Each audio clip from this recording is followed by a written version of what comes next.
we obviously spoke to the Home Office last night about this article. They weren't aware, the Home Secretary wasn't aware that Mike Tapp had written it. The Immigration Minister, Mike Tapp, is facing the sack this morning after he wrote an unauthorised opinion piece for The Times criticising his boss, the Home Secretary's Shabana Mahmood's immigration reforms. Mike Tapp said it was his strong belief that migrant care workers should not have to wait longer to apply for settled status. He revealed that the Home Office has drawn up the proposal as one of the options to be considered in order to ease the impact of the changes on migrants already in the UK. With us now is the Times Home Affairs editor, Matt Dathan, who broke the story. Are you feeling a little guilty this morning? What have you started, Matt? I didn't start anything. I just received a very interesting article by Mike Tapp, which you would presume would have been signed off by the Home Secretary, given that he serves as one of her junior ministers. It was very interesting because it contained a very interesting paragraph revealing for the first time some detail about how the Home Office is planning to, ease the impact of these new settlement rules, doubling the time from 5 years to 10 years before you get permanent settlement, how to ease the impact on some of the people who have already arrived in the UK and expected to get settlement after just 5 years and suddenly faced another 5-year wait. Yeah, and his point is that since they came here in good faith under an old system and have been largely settled and contributing in a very useful way as care home workers, that to shift the goalposts is fundamentally unfair to them. That's the policy disagreement, isn't it?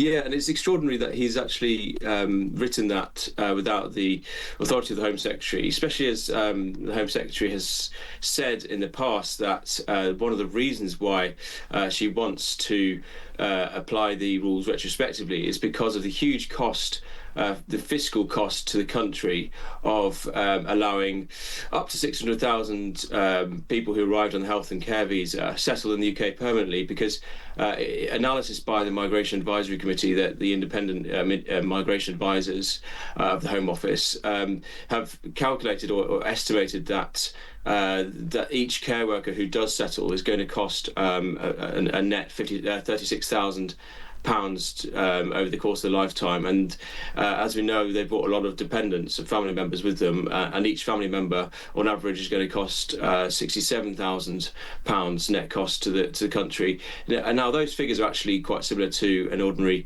Brit, but the argument is that adding up to 600,000 of more people to that cost is going to be a huge cost to the country. So it did very much surprise me that Mike Tapp was not only revealing this is one of the options they're looking at, but also saying that his strong belief is that they should exempt care workers from the new rules.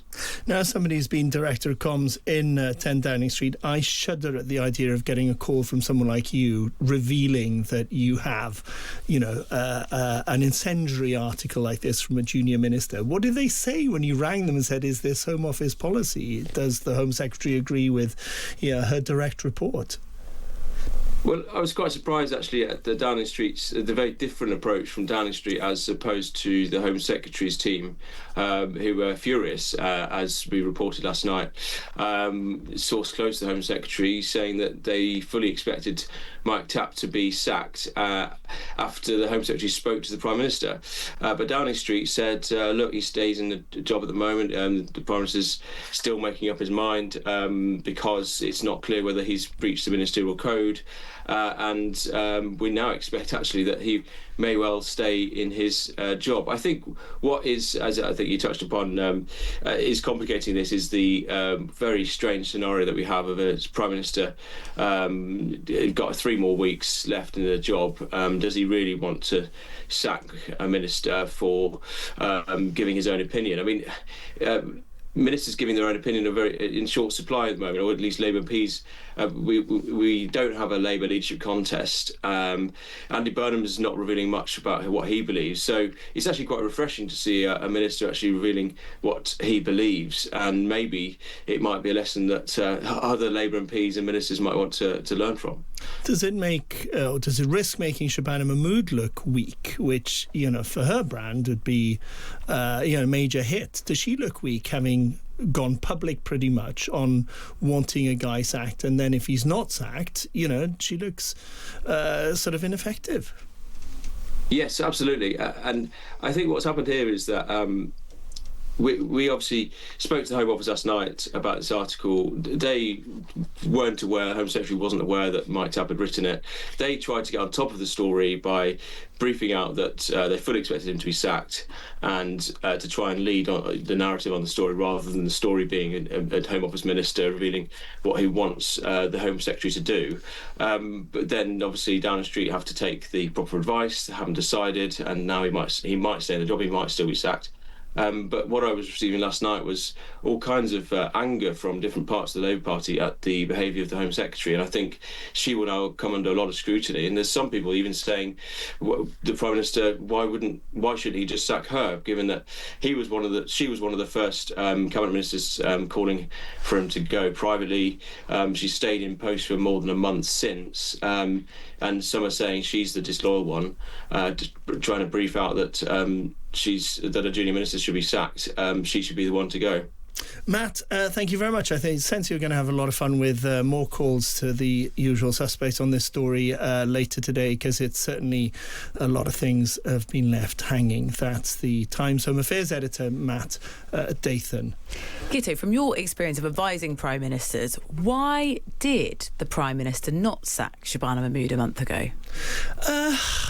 I always think of Tony Soprano, and I don't know if you watch The Sopranos, but it's one of those things. He's running a mafia ring in New Jersey or whatever, but if somebody openly challenges your leadership, then you are doomed, and you have to reassert your sort of control over the pack. And this obviously happens in an organised crime gang that uses violence routinely, but in politics you cannot have that. And even at the 11th hour, when Boris was on his way out, the fact that Michael Gove at the time had let it be known that he'd called on Boris to go, for as long as he was still in number 10, some of us told him, you cannot have that. You cannot have somebody who's openly defying you. It makes you look intolerably weak, and you can't be that weak if your finger's on the nuclear button and you're in charge of a G7 economy. So it is one of those. Even for the 3 weeks that Keir Starmer's got left in number 10, he can't just look like it's a free-for-all. So one way or the other, he's got to clear this up.